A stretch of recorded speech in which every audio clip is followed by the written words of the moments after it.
So today we will be seeing about phase diagrams. So in engineering metallurgy, phase diagram is an important topic.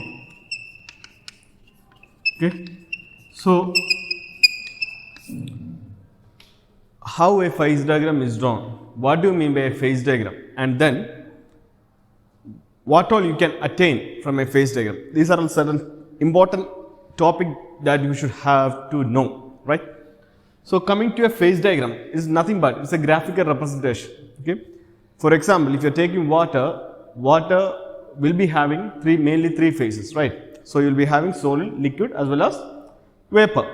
So how these three phases exist at different condition?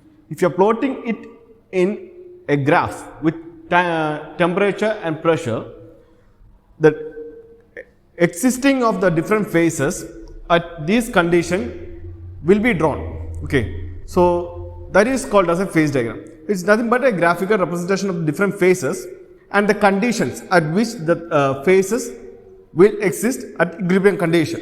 Right. So when you come to a phase diagram, it can be mainly classified into three types based upon the components. Components is nothing but the number of elements that is used, or for example, water can be considered as a unary, or the phase diagram of water comes under a unary phase diagram because you are having only a single component. Now, if you are adding sugar to it, the equilibrium condition will change. Now, it is a binary. For example, our iron carbon, right? And based upon the components, if the common number of components is 3, that is called as a ternary phase diagram. And in order to draw the phase diagram, you should be aware of the time temperature curve. Okay. So time temperature curve is nothing but you are heating.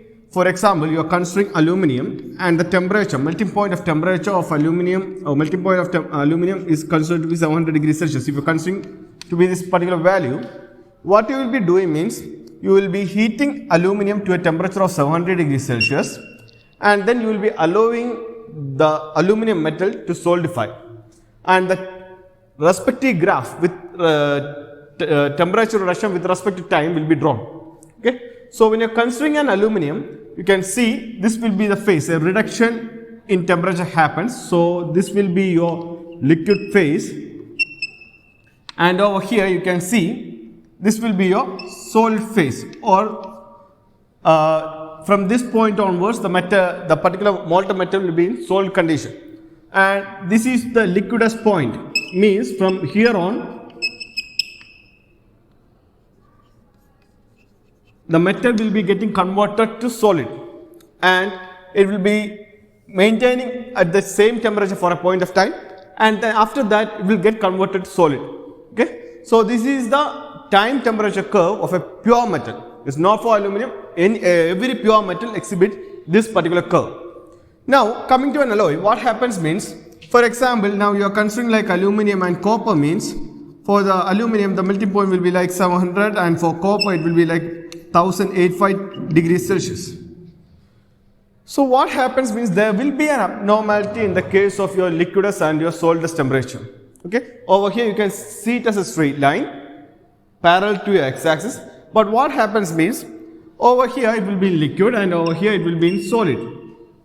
But in between the solid and liquid phase there will be a reduction with respect to the temperature or with respect to the melting point of the elements that you are adding to the particular metal. Okay. Based upon these phase cooling curves or time temperature curve, you will be drawing binary phase diagram. So in order to draw a binary phase diagram, a person has to be well aware of the cooling curves of the metal. Okay. Based upon the percentage of addition of the alloying element, how the melting point of the overall alloy will change. That particular knowledge a student should have. And now coming to binary phase diagram. For example, if you are considering a unary phase diagram,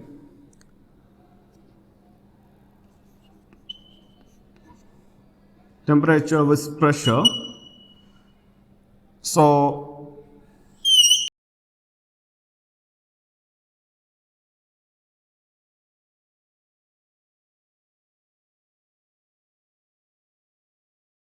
when you are considering a unary phase diagram, the phase diagram will be drawn with respect to the temperature as well as your pressure.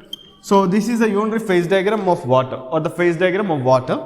Over here you will be having three regions like solid, liquid and gas.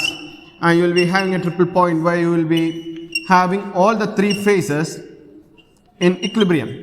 But when you comes to the binary phase diagram, your phase diagram in x-axis you will be having your composition, and in y-axis you will be having your temperature. Okay, so here you can see this one is for an isomorphous alloy. Isomorphous alloy. The above phase diagram which I have drawn is for an isomorphous alloy. For example, copper and nickel. Copper and nickel. Okay. So what do you mean by an isomorphous alloy? Isomorphous alloy is nothing but a completely soluble.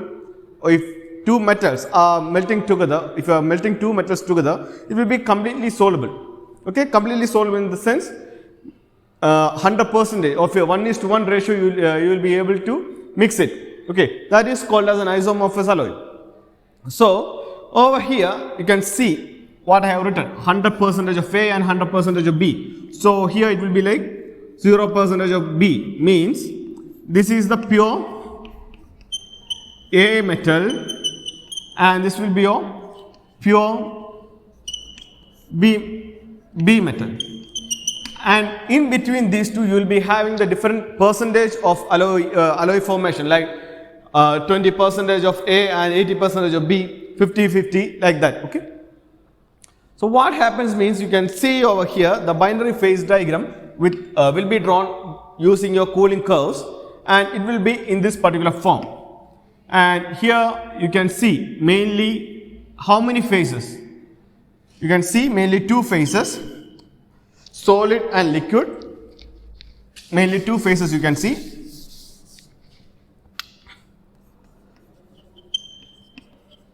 Two will be there, solid and liquid. So below this particular line will be in solid condition. So this is the melting point of your A, and this particular point will be the melting point of the alloy B. Okay. So below this particular temperature, your metal will be having a solid condition, and below this particular temperature your metal will be exhibiting a solid phase condition, and above the melting point over here this will be having liquid phase, and over here this will be having a liquid phase, right? Now over this particular area, this will be having a semi-solid condition, means you will be having both solid as well as liquid. Both the phases will be present at this particular area, and this line is called as your Solders line. Okay, Solders line is nothing but a temperature range which differs solid phase with solid plus liquid phase, or the temperature limit above which the solid will get converted to solid and liquid or semi-solid condition. And this is your liquidous line above which the phase will be completely getting converted to liquid. So what all we can attain from a binary phase diagram or from a phase diagram, or you can say interpretation of a phase diagram.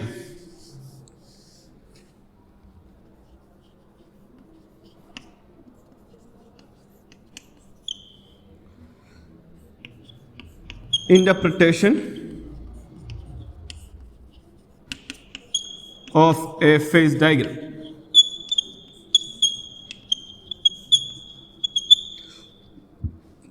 So I hope that the first point will be obviously number of phases.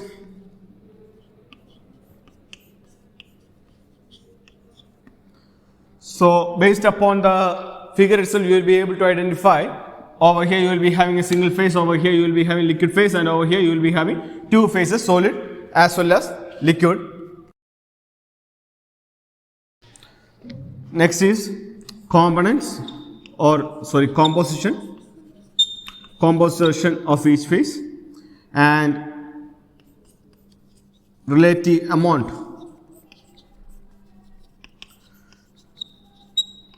of each phase. So for example, if I want to find out the composition of liquid at this particular point X, let it be x. So what I will be doing means I will be drawing a line, a tie line like this, and from here I will be drawing a line downwards, and from here I will be drawing a line downwards. Okay, so the composition of solid phase at the point x will be this particular value. No, sorry, this particular value. Whatever composition over here, if you get, that will be the value of the composition of the solid phase, and over here you will be able to attain the composition of the liquid phase. Next, coming to the relative amount of each phase.